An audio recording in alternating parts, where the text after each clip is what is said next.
ప్రియమైన దేవుని వాళ్ళరా, ఒక మంచి వాక్యం ఉన్నది, గ్రహించండి. మత్తయి సువార్త 8వ అధ్యాయము 21, 22 వచనం అండి.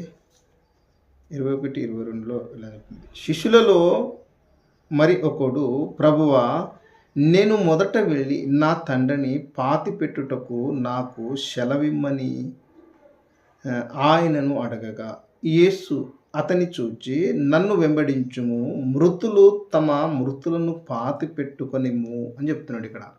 మృతులు తమ మృతులను ఎలా పాతి పెట్టుకొని ఇమ్ము అంటే, ఇప్పుడు మృతు ఉన్నాడు, చనిపోయిన వ్యక్తి ఉన్నాడు. చనిపోయిన వ్యక్తి ఎలా పాతి పెట్టగలడు అని చూసినట్లయితే, ఉన్న వ్యక్తే పాతి పెడతాడు.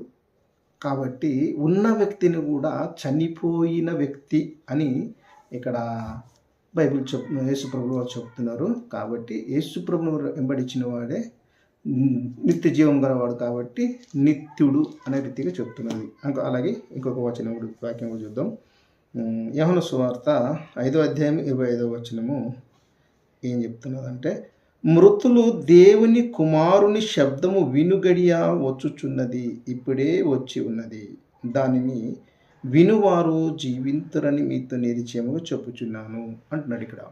అంటే మృతులు అనగానే ఉన్నవారే కదండి. అంటే ఉన్నవారందరూ చచ్చిన వారి శవం లాంటి వారు అని చెప్తున్నాడు దేవుడు.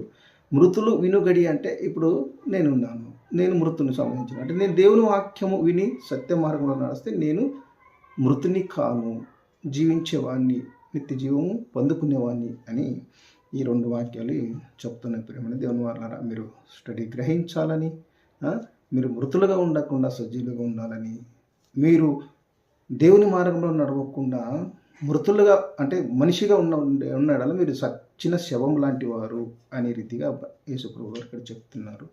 కాబట్టి మీరు సత్య మార్గంలో నడవాలి, మీరు సజీవులు కావాలని హృదయపూర్వకంగా వేడుకుంటున్నాను. వందనాలు.